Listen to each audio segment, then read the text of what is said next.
Hi, congratulations on your new RV. We're really excited for you. Please make sure before you're signing that you bring the following items with you. If you're a cash buyer, please make sure that you bring a cashier's check, no personal checks at time of signing, or you may bring actual cash. If you're a finance customer, please make sure that you bring proof of insurance listing your specific lien holder. If you need that information, please call us ahead of time. Also, make sure that you bring all valid driver's license of all persons that will be listed on the title. If you have a trade that you're trading in with us, please make sure that you bring your 10-day payoff as well as your title and all persons who will be listed on the title of that trade. Arrive 30 minutes early before your appointment time so we can properly inspect your unit, and also make sure that you have the fridge on and running prior to arrival. If you have any questions, please feel free to give us a call at 810-686-0710. Thanks so much. Have a great day. Hello, it's Mike with TradeWinds RV Center, here to congratulate you on your purchase of your Heartland Trail Runner. I'm here to walk you around your unit, show you how to use a few things, get the best out of your camping experience. Let's start by talking about arriving at the campsite. A couple things to take into consideration. No slides, so let's think about where our water and power hookups are going to be. Water is going to be just in front of your tires, on your off camp side or your driver's side of your tow vehicle, and your power is going to be just behind your tires. So park accordingly so that you can utilize the facilities at the campsite. Once you arrive, first thing you do is level your unit. If you have a hand crank level on this, I recommend getting a stick-on level. Find the middle of your unit, stick it on back there, so someone can watch that while you raise or lower your unit. Once you get unit level, first thing you do is stabilize it. Now, on 4 quarters, you have these stabilizing jacks. You see a little water, they just finished washing your unit. Simply put this on here, right will bring them down. So 3/4 inch socket on the end of this. You can use an impact driver or drill gun, run these down quick. I recommend if you do, you slow down when you get to the bottom, because you only want to run these down to their taut. Once you receive any type of resistance from here, stop. I recommend jack pads. Jack pads are going to protect the feet of your stabilizing jacks from dirt and debris and hot blacktop in the summer. Pick up a 4-pack of those from our store, put them down, run all your stabilizing jacks down. Once all 4 of them are down, you got unit level and stable, we can hook up our power and water. Coming back here to your power cord. Store is conveniently inside here. At the end of your 30 amp service, should you need to plug in at home, there's a 30 to 110 adapter. Let's hook up our water now. Potable water, city water. First and foremost, your water pressure regulator. This water pressure regulator is going to reduce the water pressure to 40 to 50 psi, protecting the lines in your unit. Always use this when putting fluid into your unit. Hook up your hose, hook up your water pressure regulator, but don't turn your hose on yet. Come right here to your hot water heater. All we're going to do at this point is make sure our drain plug's back in.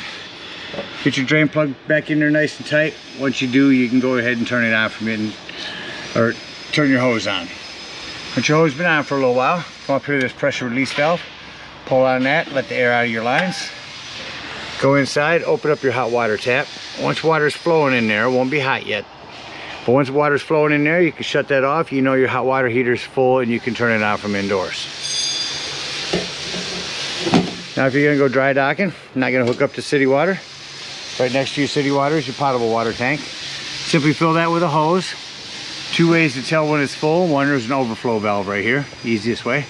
Or 2 on the inside where you check your tank levels. Hold your freshwater button in, you can tell when it's full. Just remember, when using potable water is when you're going to want to use your water pump. Don't use your water pump when hooked up to city water. It's already pressurized. All right, we're hooked up with water and power. We're ready to camp. Let me walk you around the rest of the outside of your unit. I'm going to start up here on your off camp side. You have your pass-through storage here.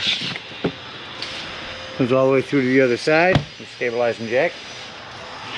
This is your furnace heat release. If you're running your furnace to clear that, it will get rather hot.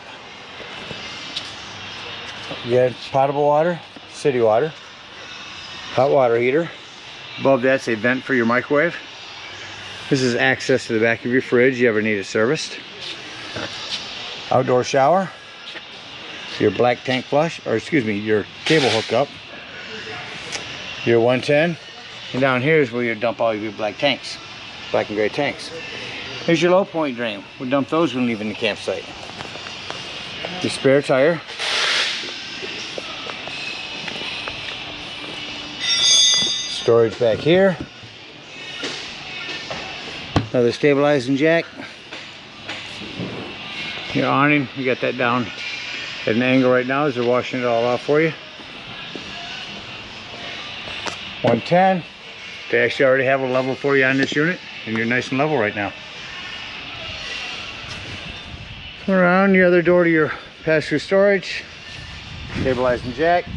There's a cover for your propane tanks. It is on a regulator, simply point it toward the tank you wish to be using. Down here is your battery box. Check your terminals now and then, make sure them have a wiggle loose over time.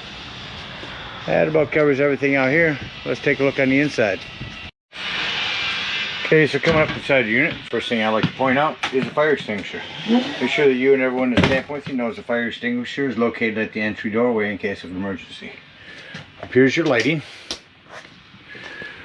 Coming into the main trailer here, on your power, it's on disc. Change the mode to FM. The music up. You're gonna pick up much inside here. Scan through some channels here. For bass mode, channels, discs, radio. Shut that off. Come over here. This is also prepped for a TV. If you do hook a TV up, this little red light that's on, push that button in and turn that red light on before running your TV digital channels. That's a digital channel enhancer, allow you to pick up more channels. Here's your thermostat. Turn that on to cool, cranks right up. Turn over to heat. Heat kicked on. Now you notice your heat when you shut that off, that'll take longer to shut off than your AC will. Your bunk area. Coming into your bathroom. Just want to mention here, your light and fan. So here's where you check the levels of your pumps. Black, gray, and fresh holding tanks. So if you hold the button down over here, here's where you turn on your water heater. Here's where you turn on your water pump if you're using potable water. And there's where you test your levels right there. 110 with GFCI in here. And a hand crank open exhaust fan in here. Coming out of your bathroom, on the floor here is your access panel to your fuses and breaker box. Next to that, your fridge. Turn that on, but turn this over to auto. Auto means when you're plugged in, you're running off electricity. As soon as you unplug, you're running off gas. Switch this over to gas. Check gas if flashing. Here's where you change your temperatures, 1 through 5. Self-explanatory microwave. There's a light and a fan above your stove. On your stove, turn these to light and hand light them with a lighter. Same thing on your oven. There's a pilot light. You get up underneath there and light that. We need your kitchen. A lot more individual lighting to turn on. See, your furnace just shut off. That always takes a little bit longer to shut off. Your sofa, jackknifes down into a bed. Just simply lift up on the front of that to return it. Lift up on the front and pull forward on the back.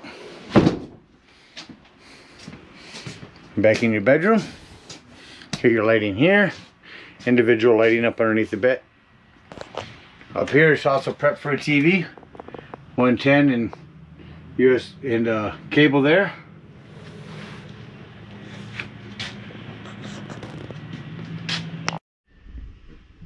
And last thing on the inside, come back to your breaker box again. Below that is your 12-volt carbon monoxide detector. The reason I mentioned it's 12 volt, it's always running off your battery. So if you're going to be gone for the day, use your battery disconnect to keep this from running your battery down. Alright, let's act like we're going to leave the campsite.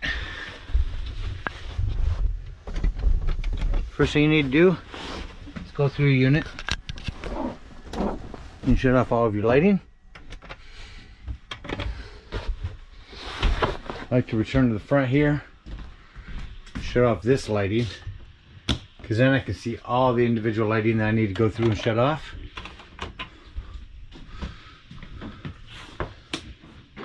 Now your lights are off. Let's head on out of the unit. So as we're leaving the unit, so we fold this up, put this up underneath here.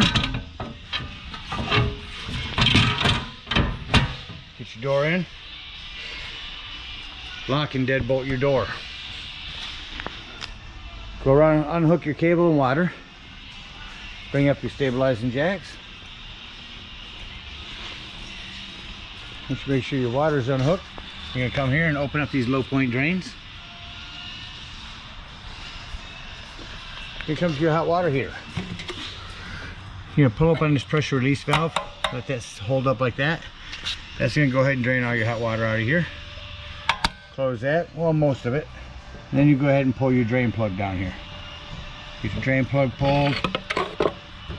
Close up your hot water heater. Remember, you are dealing with hot water in there, so be careful. Head on up to the dump station. That's the dump station. Remember, it's at the rear behind your tires, so park accordingly. Take your sewage dump and hook it up. First handle you're going to pull is your black handle. Wastewater is going to be on your right. Once that sounds like it's no longer draining, go ahead and close your black handle and pull your gray tank. This will be your cleaner waters, your sinks and your showers. This will clean your sewage hose out for you. And you can conveniently store your sewage hose right here in the bunker. Again, thank you so much for your purchase of this trail runner. Hope you enjoy it for many years to come. Happy camping.